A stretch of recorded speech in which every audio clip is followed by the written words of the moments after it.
Om Tvameva Mata Cha Pita Tvameva Bandhuscha Sakha Tvameva Vidya Dravidam Tvameva Sarvam Mama Deva Deva Shri Dakshinamurti Sudeshikendram Dvaipayanam Sutrakritam Munindram Shri Shankaram Bhashyakritam Yatindram Madheshikanchapi Namami Vidyai Om Namo Brahmadibhyo Brahma Vidya Sampradaya Kartribhyo Vamsarishibhyo Mahadbhyo Namo Gurubhyaha Sarvopaplavarahita Pragyana Ganaha Pratyagato Brahmaivahamasmi Om Prapanna Parijataya Totra Vetraikapaniye Jnana Mudraya Krishnaya Gita Mutaduhe Namaha.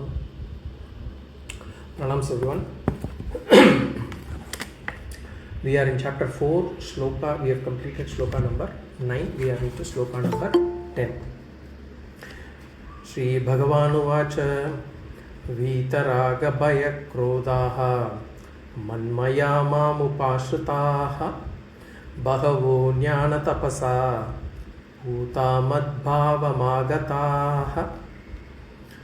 vīta-rāga-bhaya-krodhāḥ man-mayāḥ upāśritāḥ bhagavo jñānatapasā pūtāḥ. So in this chapter, in this section, Bhagavan was talking earlier initially about Avatara Tattva and how Avatara is different from Jiva. Then Bhagavan said how he actually, what for is Avatara taken? Avatara is taken for restoring Dharma. And then he said, finally in the last sloka, sloka number 9, Sloka number 9, he said, Janma karma cha me divyam evam yo veti tatvatah tyaktva deham punarjanma naiti mameti sorjana. So Bhagavan said, he who knows my divine birth and my divine action, he does not take another body. He attains me. In other words, Bhagavan says, the person who understands Ishvara Tattva will get moksha. So then we equated that in the second chapter Bhagavan had said one who understands oneself will get moksha. Now he says one who understands Ishvara will get moksha. So both are one and the same. So Ishvara, Jiva, Ishvara, Aikyam is there. And therefore if one understands the self, Atma, or if one understands Bhagavan, the Brahman, both are one and the same. And for both the palam, the benefit is moksha. And in this case, Bhagavan had promised videha mukti. There will be no birth afterwards, after this life. Now continuing in this sloka, sloka number 10, vīta-rāga-bhaya-krodhāḥ. Here Bhagavan is giving the sādhanās in a step-by-step manner. So to attain moksha, to attain the knowledge of Ishvara, what are the sādhanās to be followed? So Bhagavan says, through these steps, moksha is attained. That is the explanation for this sloka. Why? Because Arjuna could get it out. You have said, and also Arjuna could get, are there anybody who have known and understood you? And have they really and truly attained liberation? And if so, what are the steps that they took to reach there? So Bhagavan here says in the second line, many have attained moksha. He says, Bahavo jñānatapasā. Bahavaha, he said, many. And how did they attain moksha? How does this Jiva Ishvara Aikyam take place? Bhagavan gives the steps here. So the essence of this sloka is moksha has come in this parampara. There have been a lot of people who had attained moksha in this parampara. And the sadhanas are given step by step. And here too Bhagavan does not give the sadhanas directly. He gives the benefit of the sadhanas. From there, we can understand the underlying sadhana. So we'll go to the sloka. Vīta-rāga-bhaya-krodhāḥ man-mayāḥ māṁ upāśritāḥ. Vīta-rāga-bhaya-krodhāḥ. Vīta means free from. Vīta means free from. Free from what? Raga, bhaya, krodha. Raga means attachment, bhaya means fear, krodha means anger. So free from attachment, fear and anger. Now this is the first step for a sadhaka. Or rather, this should be the first, or this should be the benefit of the first sadhana that a sadhaka takes place. Sadhaka takes over. If a person is not able to get this benefit, what benefit? If the benefit of freeing oneself from attachment, freeing oneself from fear, freeing oneself from anger, then he will not be able to get to the next step to get to the next benefit. So this is the first benefit. So what? Free from attachment, fear and anger. Raga. Raga means, Raga's definition is Vishayesu Ranjana Atmika Buddhihi. Vishayeshu Ranjana Atmika Buddhi means, Ranjana means sticking together. Vishayeshu means sensory things, sensory objects. Basically objects that gives us happiness, pleasure, joy, whatever. And Ranjanam Vishayeshu means sticking on, attaching to things that give us pleasure. Basically attachment. Then Bhaya. Bhaya means Vishaya Nasha Nimittam Bhayam. When do we get fear? We get fear when the object that we want to enjoy might get destroyed. Whether it is attachment or fear, when I say object, it also means any possessions that we have, house, car, things that we use, or relations, people, or situations. If that situation is not going to be present continuously, then I will get fear, which means I am attached to that situation. And if we do not have an attachment on an object or a situation, then we will not have fear on that too. So this is how we have to understand fear. Then krodhāḥ. Krodhāḥ we not yet defined here. Everyone has anger. Or some people it is in their svabhava itself. Fear, anger is in their svabhava. But here too, if we do a root cause analysis, it will come to raga, attachment. And typically what happens if we have to, between anger and fear, if we have to link this attachment, when do we get angry? We get angry with whoever or whatever is the obstacle to the object of attachment. If somebody is in the way of my object of attachment, then I get angry with that person.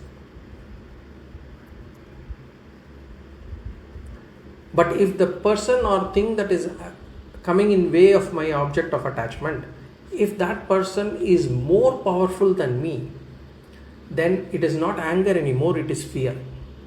So fear comes when the obstacle is powerful than me. And anger comes when the obstacle is weaker than me. So both from the point of object of attachment. So here Bhagavan says, one who is free from this attachment, this fear, this anger, this is the first step. This is the first step to moksha. This is the first benefit of that first sadhana that gives us moksha. Now, this itself will seem so difficult and distant for us. Then we'll have to talk about the other sadhanas. But if we continuously practice, this is not difficult to attain. But which sadhana will give us this benefit? Karma yoga. Karma Yoga is the sadhana which gives us this benefit. So first step is Karma Yoga. We have seen Karma Yoga in detail in multiple slokas. If we have to summarize that to a single phrase, what is Karma Yoga? In simple terms, it is dharmika jivanam, a life of dharma. A life of dharma, if we follow, the benefit that we will get is we will be freeing ourselves from attachment. We will be freeing ourselves from fear. We will be freeing ourselves from anger. Not only that, actually speaking, the benefits are multifold. We will free ourselves from madam, matsaryam and all those things.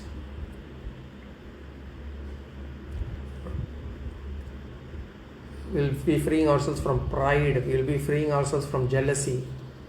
All those things.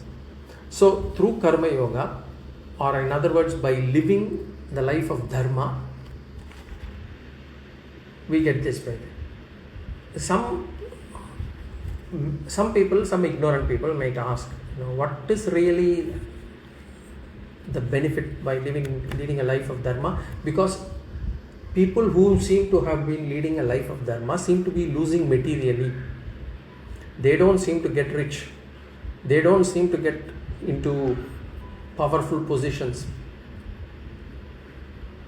So, Shastras say one may lose materially by living a life of Dharma, but one will not lose oneself.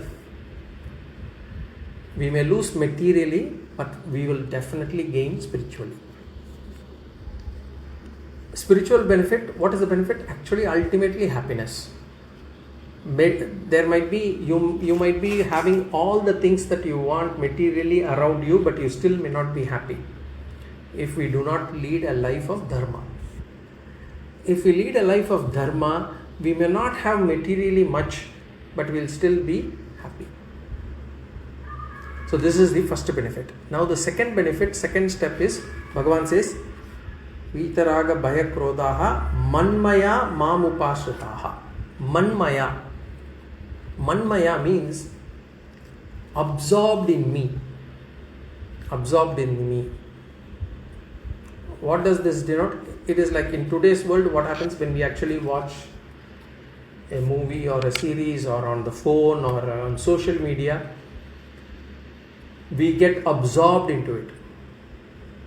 Or in the case of children, they get absorbed into gaming, gadget or a game.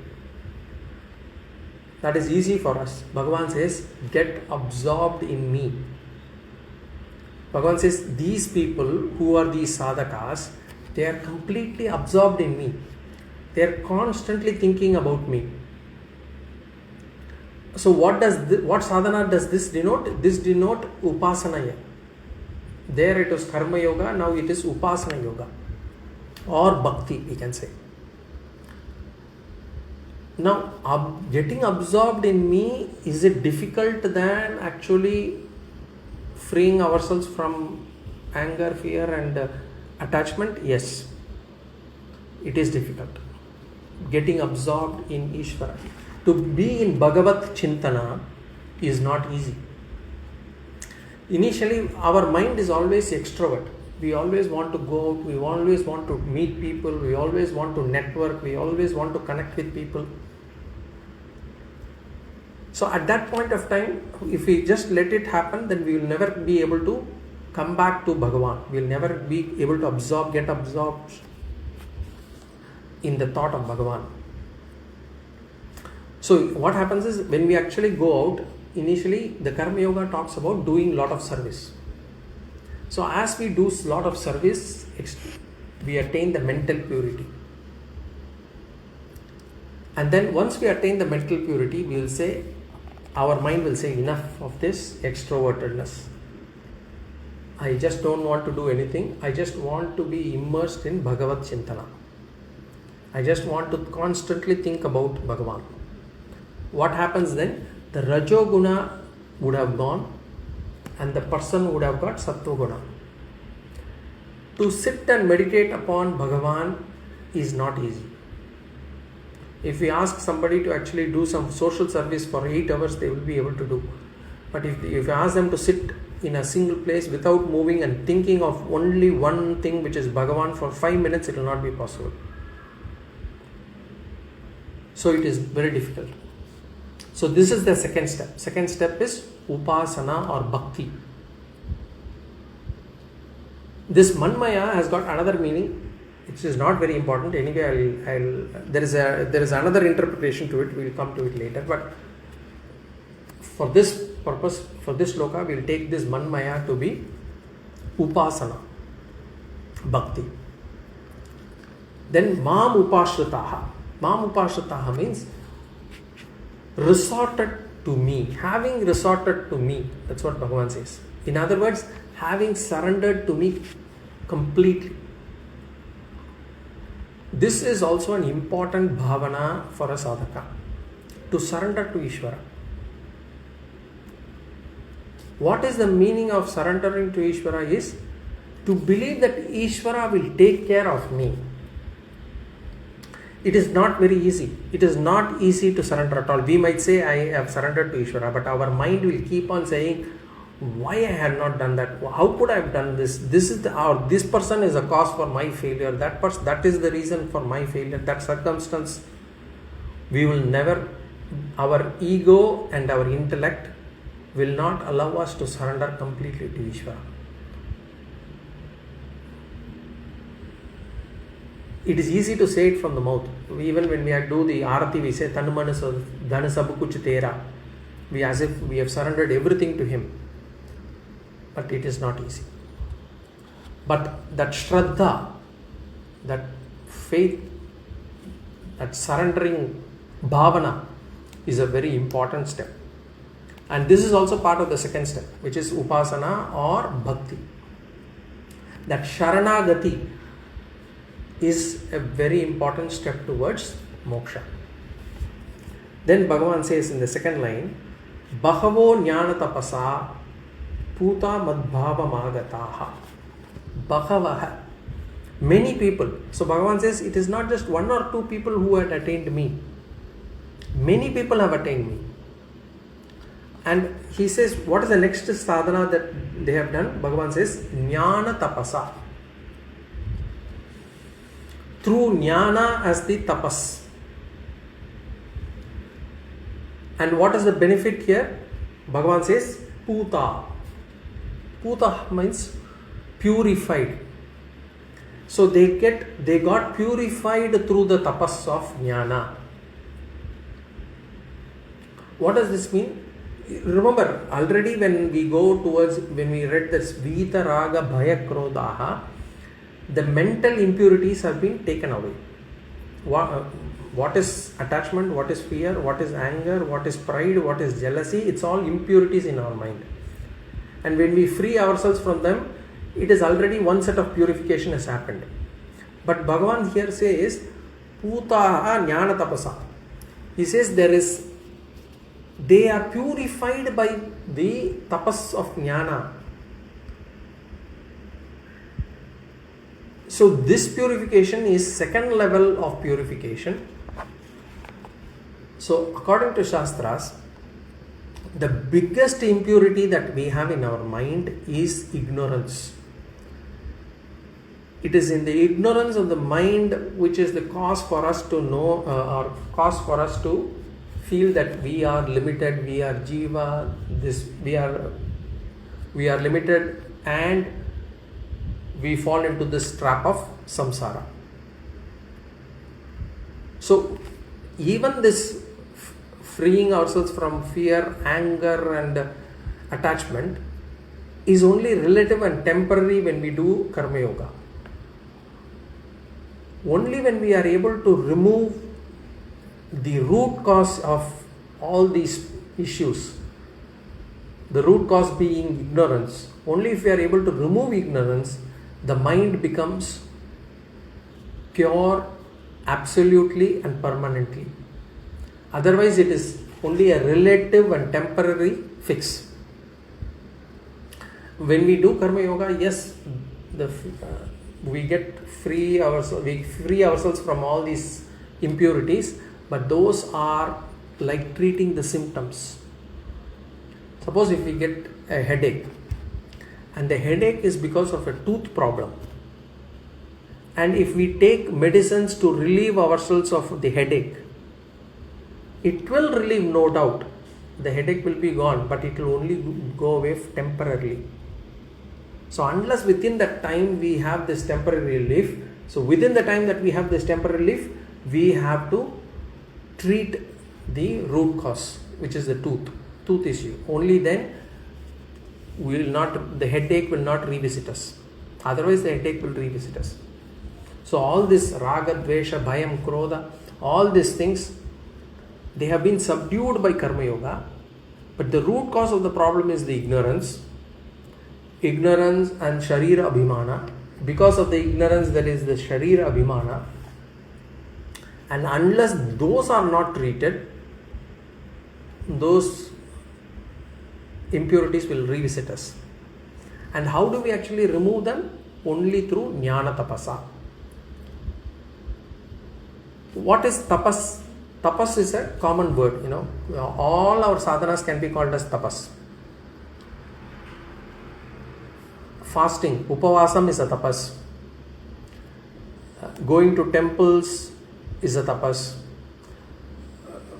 Walking without shoes or sandals for so many days for the sake of Bhagavan or Ishvara is tapas. Any sadhana that is done to purify or discipline ourselves is called as tapas. So here the sadhana for sake of acquiring jnana is called as jñānatapasā, jñānatapas. And what is jñānatapas? Shravanam, mananam, nididhyasanam. Together they are referred to as jñānatapasā. So by doing this, Bhagavan says, the person gets purified, pūtāḥ. Now once all these sadhanas are done, what happens? Bhagavan says, mad-bhāvam agataḥ. Agataḥ means having attained, have attained. Have attained what? Bhagavan says, mad-bhāvam, my nature. So when ajnana is removed, the jiva sees himself as Ishvara. The nature of jiva is the same as that of Ishvara. This is the final result. This is what is called as attaining Ishvara. And we say, I have to attain Ishvara, it is not about going to Kailasha or going to what is that? Vishnu's abode. Vaikunta. Yeah, thank you. So it is not about going to Kailasha or Vaikunta. When we say attaining Ishvara, we mean to understand that the nature of jiva, the nature of self is no different from the nature of Ishvara. This is moksha. But before that, what we have to do? We have to do karma yoga, get ourselves purified, mind purified, vīta-rāga-bhaya-krodhāḥ. Then we have to do upāsana yoga. By doing upāsana yoga, we basically means man-mayāḥ. We are absorbed in Ishvara. And then by surrendering to Ishvara, upāśritāḥ, we do vichara, atma vichara, which is jñānatapasā. By doing that, we again get purified. The ignorance is removed, and then we finally get jiva ishvara aikyam, mad-bhāvam agataḥ. So this is the essence of this sloka. But remember one thing here clearly, until the last stage here, we are different from Ishvara. There should not be any doubt that I and Ishvara are one and the same. No. As long as I have this sharira abhiman, that I take myself to be this body and mind, I am different from Ishvara. Until that time, I cannot claim I and Ishvara are one and the same. And that is why even during karma yoga, we say what? We say karma yoga is about dedicating our actions to Ishvara. So which means I am different from Ishvara. Ishvara is when we say Ishvara prasada buddhi, Ishvara is different, I am different. Ishvara is the karma pala dhata. And when I am doing upasana, when I am doing bhakti, I am doing bhakti on another principle, which is Ishvara. Which means I am different from Ishvara. Ishvara is the one who gives us strength. So I am different from Ishvara until that last stage. Only when I got jnana, I can claim myself to be one and the same. Only when we are able to remove that ignorance, only when we are able to realize the true nature of us, at that point of time, we will realize that the true nature of self is no different from the true nature of Ishvara. So, throughout these steps, Jiva and Ishvara are different. Throughout these steps, Sadhyam is Ishvara, which means the goal is Ishvara. Sadhaka is Jiva. So that we have to understand. But in this sloka, if you see, the entire Vedanta is condensed into this sloka. Having resorted to me, freed from attachment, fear and anger, absorbed in me, purified by Jnana Yoga, many have attained my nature. That is what Bhagavan says. Here he has given basically step by step sadhana, and the benefit for the sadhaka is given here. Now, as I said, man-mayāḥ and upāśritāḥ, we saw that to be upasana yoga. Now, another Sampradaya Guru had actually given another interpretation for it. What he does is, this man-mayāḥ and upāśritāḥ, they have taken to be, that man-mayāḥ has taken to be a dhyana where the sadhaka sees Ishvara and the Jiva to be no different. They are doing a dhyanam in which they are able to meditate upon both as one and the same. Jiva Ishvara Aikya Dhyanam. And by doing that, what is the benefit? upāśritāḥ means there the definition, the interpretation is that they have attained a jnānanishtāḥ. So in that case, what happens is vīta-rāga-bhaya-krodhāḥ is to be taken as both karma yoga and upasana yoga, and man-mayāḥ and upāśritāḥ to be taken as jnānanishtāḥ. So that is how we have to understand that.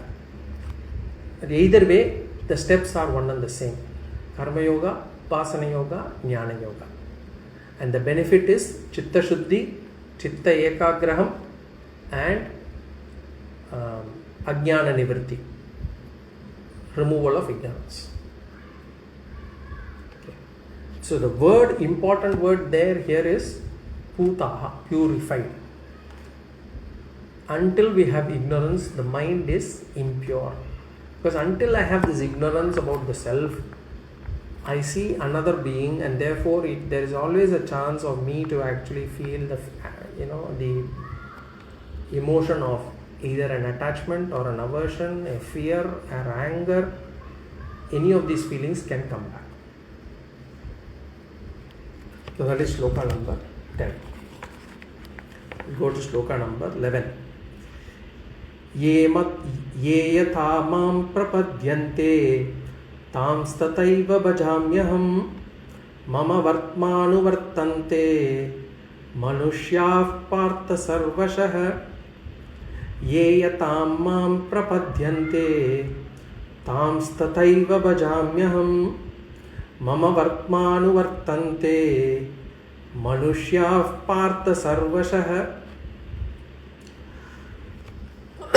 So after going through this last sloka, we could get it out. And Bhagavan is answering the doubt without we asking for it or Arjuna asking for it. And what is the doubt that we could get? See, we say many people have attained Ishvara through jñānatapasā. Why is it that not all have been able to attain? Is it that Bhagavan selects people or does Bhagavan decide who will get moksha? Because there is some set of sampradayas who believe that moksha is decided by Bhagavan. Bhagavan decides whom to give moksha. In that case, does Bhagavan have raga-dvesha? That is the question that one might have. Why does not everybody get it? So here Bhagavan answers that. We'll go to the Sloka. Ye yata mam prapadyante tanstataiva bhajamyaham. Ye yata. Ye yata means whoever. Yatha. Yatha means with any desire.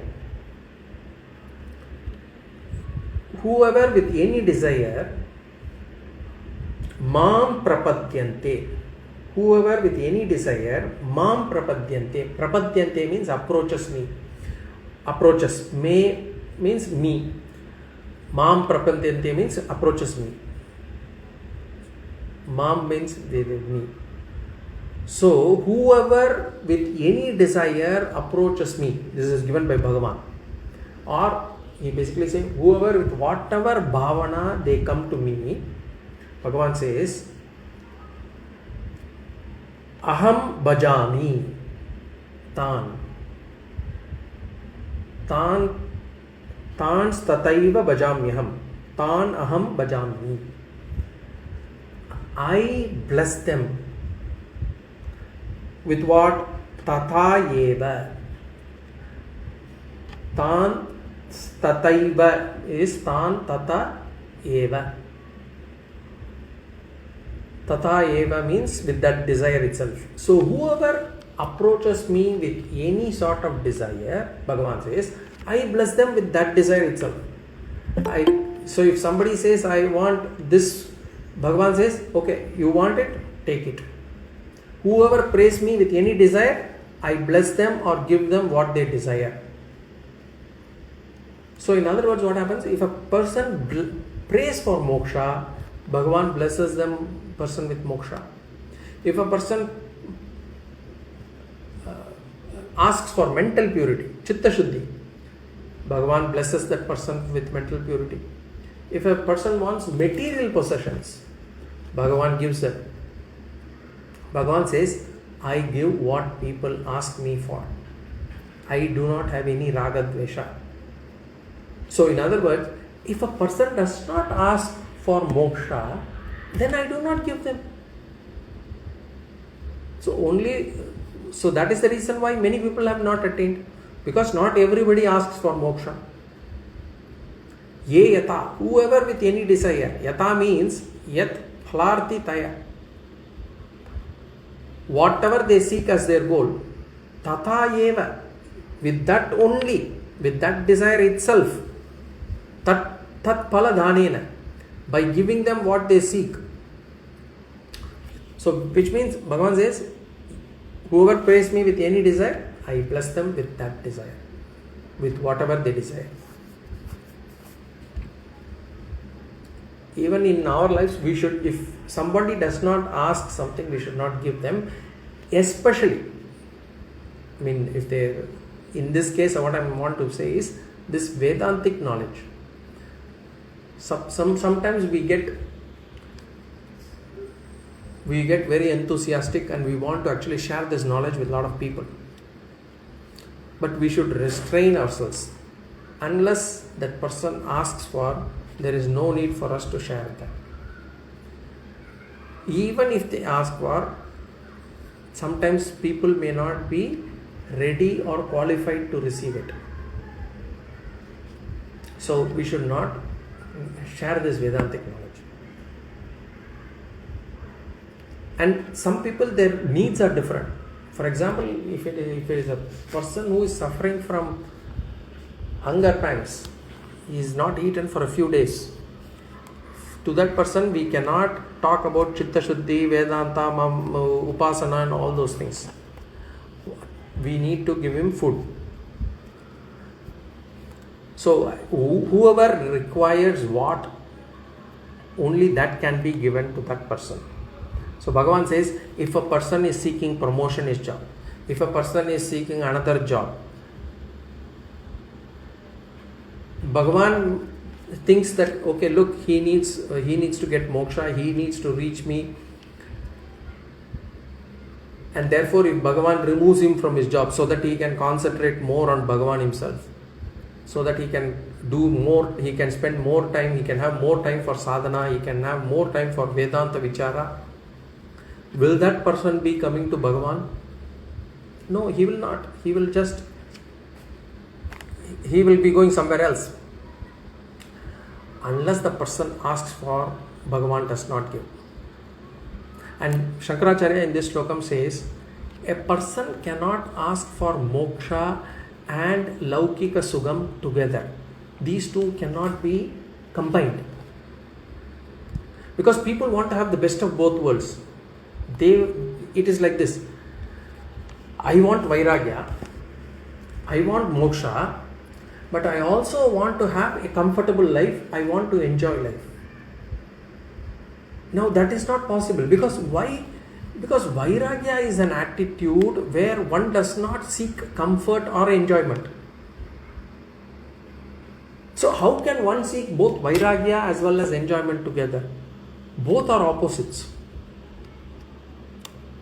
So we have to be clear in what we want. And Shankaracharya says, in this world, I want vairagya, I want viveka, I want chitta shuddhi, I want to be free from desire, I want to be free from anger, I want to be free from jealousy, I want to be free from pride. If someone prays that, Bhagavan will definitely help in that person getting it. There is no doubt about it. But that means there would have to be certain compromises that a person would have to make in their materialistic life. But that person should be ready for. Only then this will work. Some people have listened to the Puranas, who have listened to the Puranas, they will think, why should I suffer by following Dharma? Because most of the stories, Puranas, if you see, anybody who has followed Dharma will mostly suffer. Whether you take the case of Harishchandra, Prahalada, even Rama, everybody, they have suffered in their lives. What for? For following Dharma. So you cannot combine these two both. If you want spiritual maturity or you want materialistic benefit, that person will have to be very clear. So if we are clear, and if we do not have this, if we have this proper understanding, then we will be very clear in what we want to request from Bhagavan. So Bhagavan is clear. He says, I will give only what you ask for. If someone asks for chitta shuddhi, then Bhagavan might give painful situations, sorrowful situations to get the mind purified. There is one sloka, right? A sloka or song. Tunba pudattil ittu thooyavanaki vītai. One can get purified only through sorrow. So Bhagavan does not give moksha unless we ask for it.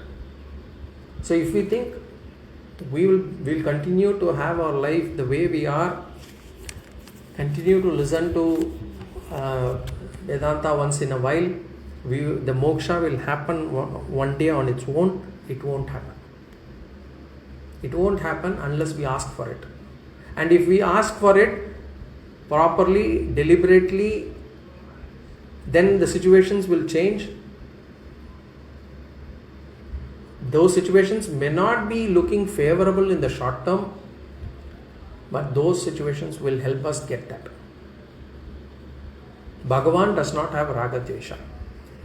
So, ye yatham mam prapadyante. So, similarly, when a sorrowful situation comes also, it is the reverse. We can also see, when we get a sorrowful situation, when we get a painful situation, we can reflect upon it. This is a way for Bhagavan. So, even if we are, without asking, we get some situation like this, then we can say, reflect upon, Bhagavan wants me to get my mind purified through this situation. I will take it as it is. I will take it as Ishvara Prasada. That is one way to look at it. Instead, if we start criticizing Bhagavan and people around us for bringing into this painful situation, we will lose that opportunity that Bhagavan or our prarabdha had given us for us to mature ourselves. So that is another way to look at things. So here Bhagavan says, Ye yatha mam prapadyante tamstataiva bhajamyam. Whoever approaches me with any desire, I bless them with that desire itself. Now in second line, Mama vartmanu vartante manushya partha sarvashaha. Sarvashaha. Here Bhagavan says, if a person takes moksha as his goal and leads his life accordingly, he is following my path. Or if a person seeks bhoga, not moksha, bhoga, enjoyment as his goal, and he leads his life accordingly in seeking pleasure, he too follows my path only. Bhagavan says, no one gets away from me. Both of them are following my path. Now, this is difficult to understand, but let's do a small vichara. Mama vartma. Mama vartma means my path. Here Bhagavan says, Mama. Mama means, here Bhagavan Krishna refers himself to as Ishvara. Because why? Bhagavan has already told that he is an avatara tattva. So he says, Mama vartmanu anuvartante. Anuvartante means follow. My path follow. Who? Manushyaha. By people. O Partha.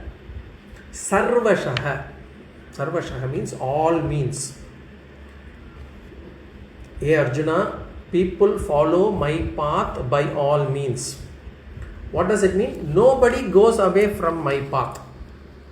Now we can give multiple interpretations for this. If we have to give this Vedantic standpoint, now Bhagavan has not said this from that standpoint. What it means is, when Bhagavan says people follow my path, Bhagavan says all of them seek Bhagavan only. Some people do it knowingly, some people doing it unknown, some people do it, many of them do it unknowingly. You can say that. Now how? See, Bhagavan or Ishvara is Purna Swarupa, Ananda Swarupa. He is Moksha Swarupa. And what do people seek? People seek happiness, Ananda only. People want happiness and contentment. So everyone in that sense seeks only moksha, because everybody is seeking happiness and everybody is seeking Bhagavan. Because why? Bhagavan is Ananda Swarupa, Moksha Swarupa. So therefore we can say everybody wants to attain Bhagavan only. This is from Vedantic Drishti, we can say this. But here the correct interpretation is, whoever has moksha as their goal are on the path given by me. That is clear. But here Bhagavan says, whoever seeks laukika sukham, whoever seeks materialistic benefits, they are also on the path given by me. What is this? What are these paths? So the two paths are Nivritti Marga and Pravritti Marga. We can say Jnana Marga and Karma Marga. Now Nivritti does not really mean Sannyasa Marga here. It only means, in this context, it means Moksha Marga. So whether you are a yogi or bhogi, both of them follow my path only. So this is the interpretation here. So whether you are seeking spiritual progress or whether you are seeking materialistic happiness, benefit, enjoyment, both of them are following Bhagavan's path only. That is the interpretation here. Now we could get another doubt here. What about people who follow adharma? These are all, we are talking only from a sense of dharmic standpoint. Whether it is enjoyment or moksha, we are looking as if they are all only following dharma. Now what about people who do adharma? In which path are they in? Because karma marga is also according to the Vedas only. We are talking karma marga or jnana marga, both are from Vedas standpoint only. So both are within the boundaries of dharma. But what about people who do nishiddha karma? Here we have to understand, people who do nishiddha karma are also on Bhagavan's path.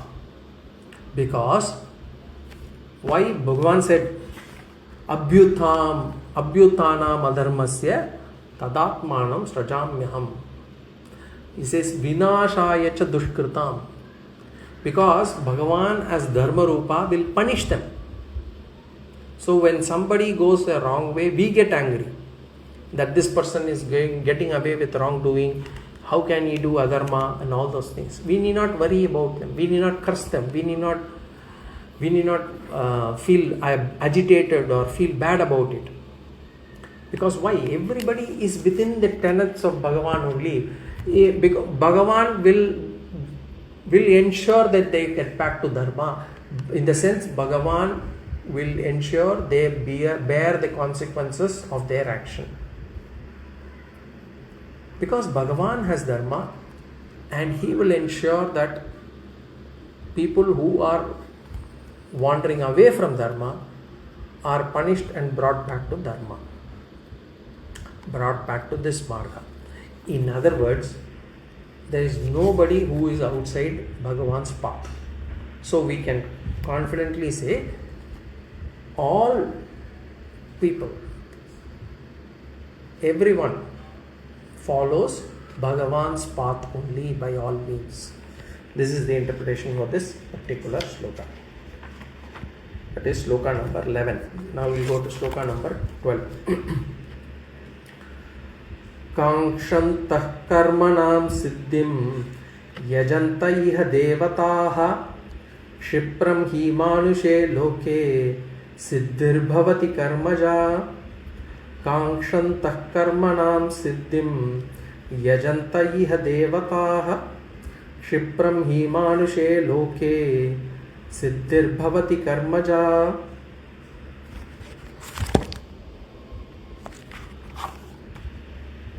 Again here Bhagavan answers or gives an answer to one of the plausible doubts that we may have, or if we get a question. So earlier in the previous sloka, what Bhagavan gave an answer to a doubt that we may possibly have as to why you are not giving moksha to everyone, why only to some. For that Bhagavan said, I do not decide on who to give moksha and who not to. Whoever asks for moksha, I give them. Now, so we have arrived that whoever asks for anything, Bhagavan gives them that. So if a person does not ask for moksha, Bhagavan does not give that.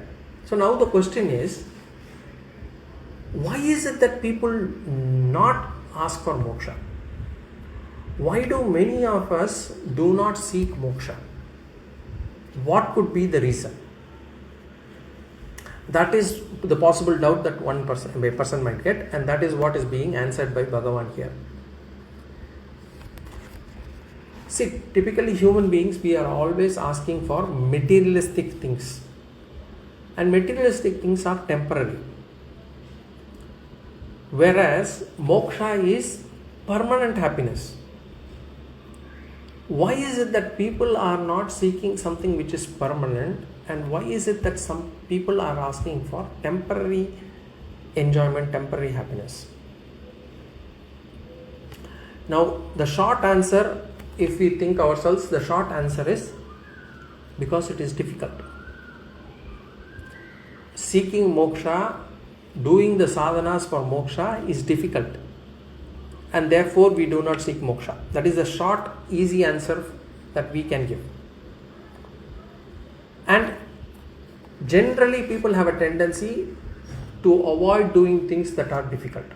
We always want to take the easy way out. Always. That's tendency from us. But here Bhagavan gives another answer, a beautiful answer. He does not say that it is difficult and therefore people do not seek moksha. Bhagavan talks about the intent of human beings. And you say Manusha here, it is not anybody else, somebody else. He is talking about us only. And he says, Bhagavan says, if there are things that will take a long time for result, people will not go for it. People will only go put in effort where results can come in quickly. If they have to put in an effort for which the result will come after a long time, people are not willing to invest. People are looking for short-term gains. People are not willing to persevere.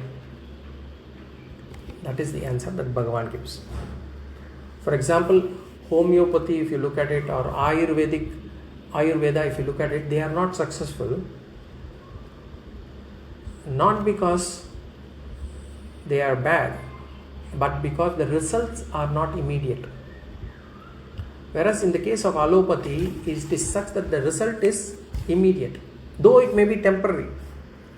For example, people might go for a paracetamol or a headache aspirin or whatever it is, because it can give immediate relief.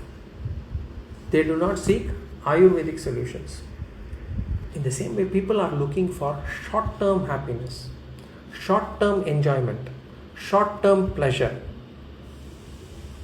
Smoking or drinking can give immediate happiness. In the long run, it will prove unhealthy. But still people smoke and drink. Why? Because people choose short-term happiness. So human beings seek Kshipram. Kshipram means quick result.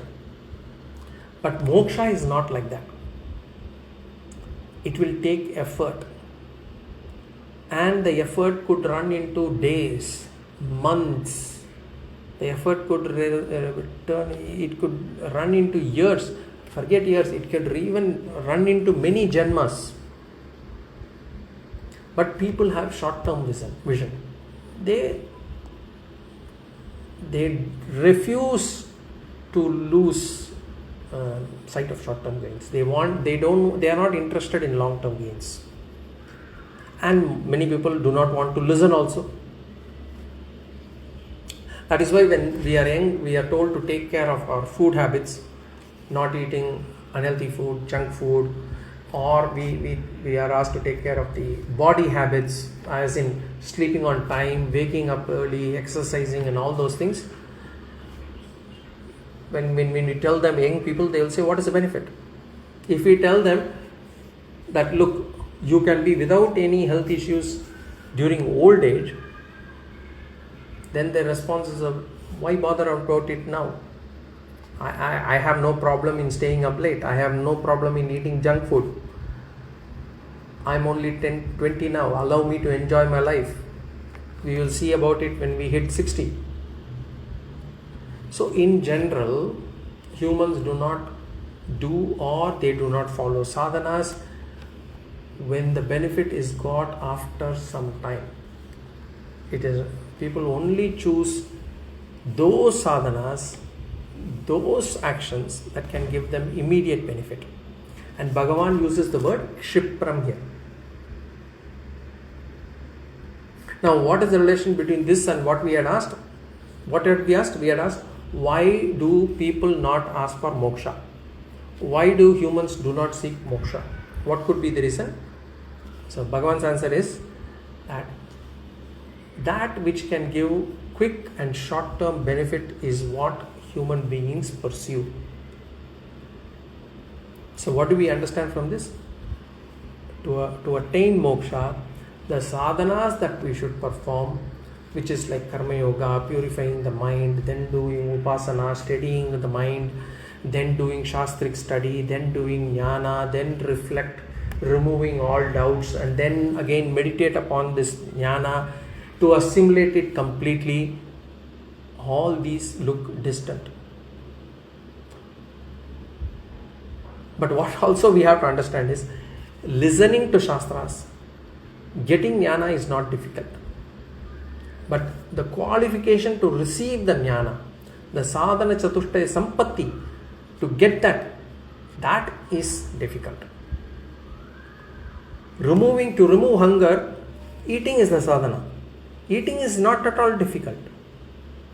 But to cook and prepare the food, that is difficult. The same principle is in moksha. To prepare our mind is difficult.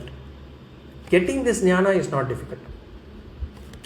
Jnana phalam na kshipram bhavati.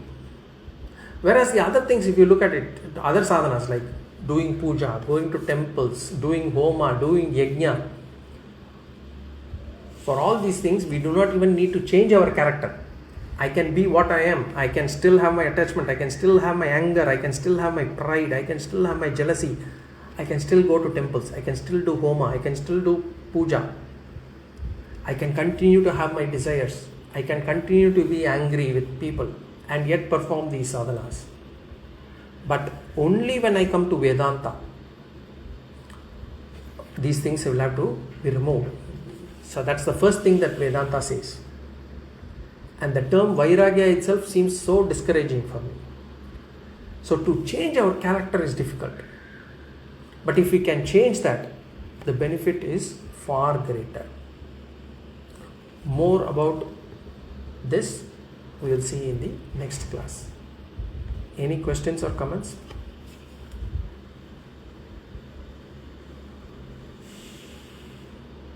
If not, we will again see in the next class. Om Purnamada Purnamidam Purnat Purnamudachyate Purnasya Purnamadaya Purnameva Vashishyate. Om Shanti Shanti Shanti. Hari Om Shri Gurubhyo Namaha. Hari Om Guruji. Hari Om. Thank you.